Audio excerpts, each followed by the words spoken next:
on the subject of kashrut, keeping a kosher home.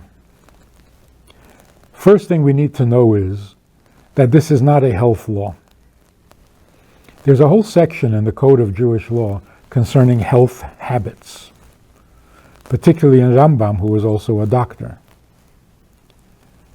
But the laws of kashrut, the laws of kosher, are not health laws. And that's why they don't apply to non-Jews. If they were health laws, everyone would need to keep them. They're irrational, like not mixing meat and milk. There is no physical, practical benefit. It's one of those laws that it does something for God, it doesn't do much for us, other than connect us to God when we keep kosher, because it's significant to Him. So first, a thought on laws that we don't understand. The laws we do understand have a certain restriction and limit to them. It's like somebody said, if everything God said made sense to me, I would be suspicious that this wasn't God speaking. Because if everything He says makes sense to me, then I could be God. You expect to hear from God things that human beings would never imagine. People say that at Mount Sinai, when the 10 Commandments were given, there must have been a lot of disappointment. 50 days we prepared for the event at Sinai. We left Egypt, we traveled, we looked forward, we got ready. God was going to talk to us. And what did people imagine they were going to hear? You know, something mysterious, something otherworldly. Don't steal, don't kill, be nice to your mother. This, for this we went to college. So we're surprised by what pleases God. Like, God needs me to honor my mother. It's His commandment. Seems like it would be my need more than His. But He commands it. There's something in it for Him. And that's a little mysterious.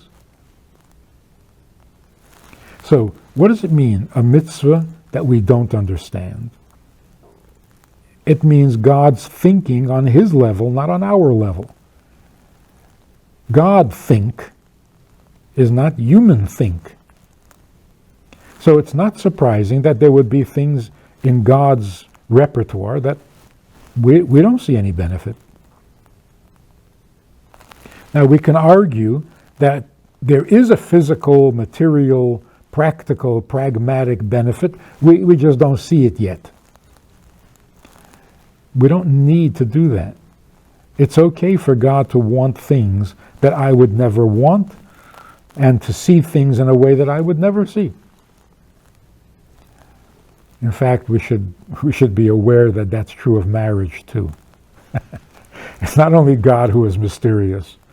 Every spouse is mysterious.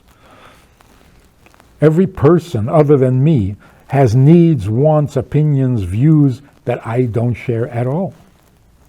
Otherwise, we would be clones. Those things that we do not understand should be more precious to us than the ones we do. Because when we don't understand it, now we know we're hearing something purely godly. When we do understand it, we treat it like something casual. We shouldn't, but we do. So the mitzvahs of keeping kosher, they're totally mysterious. And the mystery begins with the question of why would what we eat make any difference at all? What's the difference? You're hungry, eat something, go back to work. Be so picky about your food. That God would be particular about what we eat? That's already mysterious. Like some people say, God is concerned with what comes out of your mouth, but he wouldn't be concerned with what goes into your mouth. That kind of makes sense on a human level. So when God does take an interest in what we eat, we're seeing something about him that is really deserving of some thought. There are social laws, not to steal, not to kidnap, not to cheat, to have honest scales. The laws go on, hundreds of them. We understand that. You can't have civilization without them. So that God would be concerned with civil, social behavior seems worthy of him. Makes sense that he would get involved. But what I eat for breakfast? Come on. How do you even accept the idea that it would make a difference to the infinite, eternal being whether I eat meat from this animal or that animal?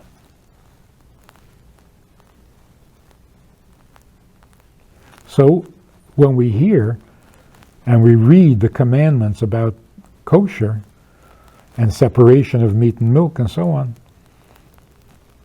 we're being told something about God that we would never have suspected. It matters. And it matters in two ways. First, it matters in our behavior. Secondly, it matters in the plan of creation. There are certain plants, for example, that are poisonous. Can't eat them. There are some plants that are neutral. They're not poison, but they have no nutrition for the human being. For the animal it does, but for the human being it doesn't. So there's no point in chewing on grass.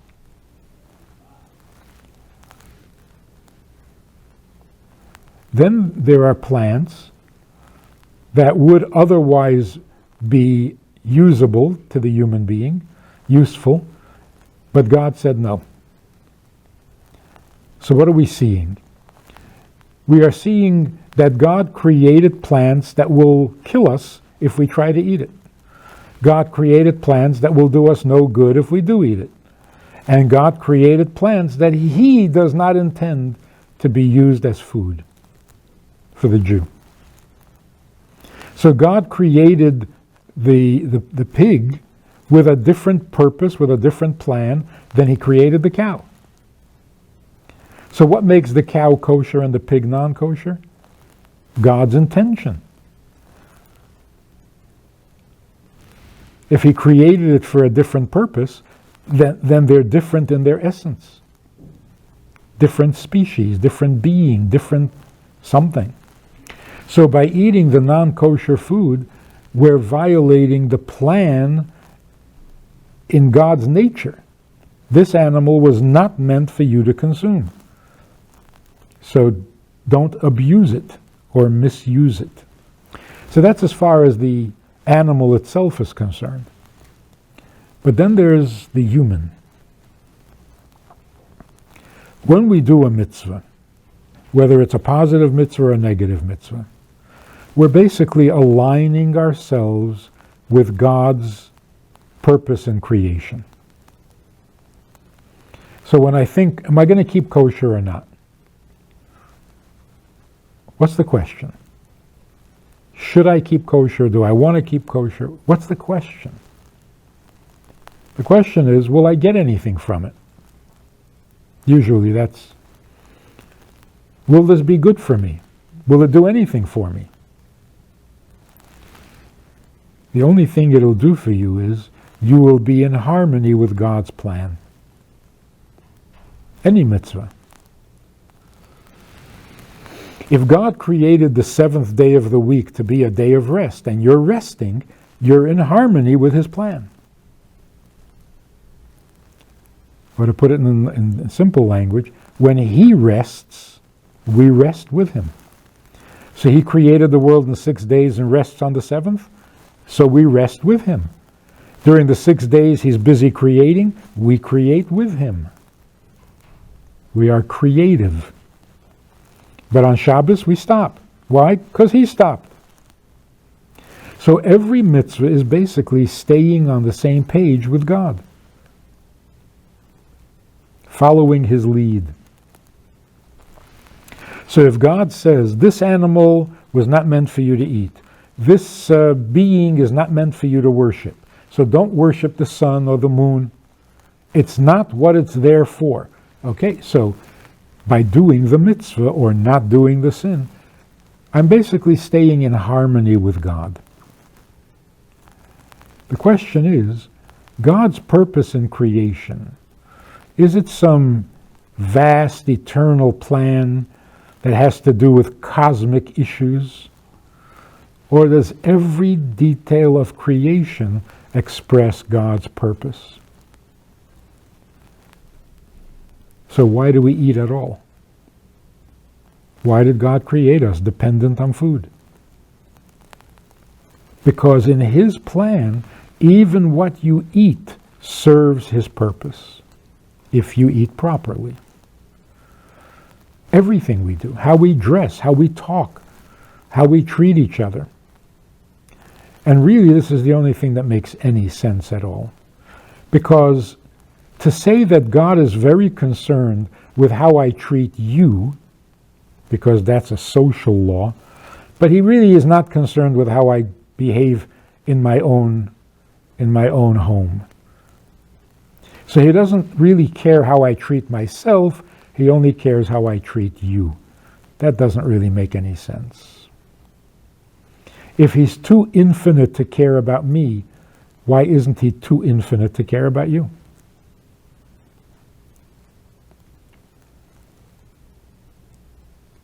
So if he doesn't care what I do with my dollar, why would he care if I steal your dollar? Why is your dollar more significant than mine?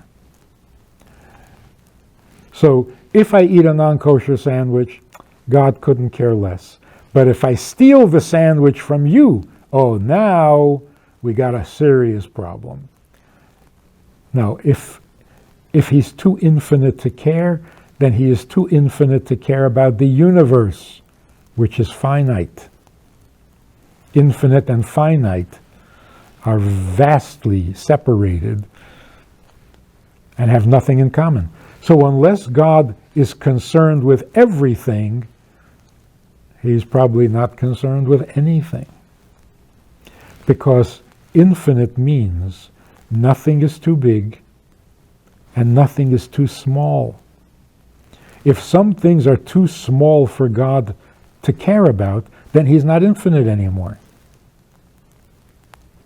Because some things are too small for him. That's human. I can't be bothered with what sandwich you eat. I can't be bothered. That's true.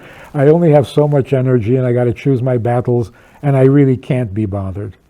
But if I had infinite energy, then I could be bothered, because I have time and energy for everything. So real infinity means God is concerned with the tiniest details of his creation because he created it. It must be significant. So the beauty of keeping kosher is you're introducing God's interest in creating food, in creating the need for food, in creating the appetite for food, and creating the effect that the food has on us. He's very engaged, even in something as mundane as eating. And so from now on, when we eat with more awareness, more respect for the food, for our dependence on the food. There's something in God's plan that makes all this necessary. So since he created the whole phenomenon of eating, our reaction should be, you invented eating, you tell us how you want us to eat. When? How much? Which foods?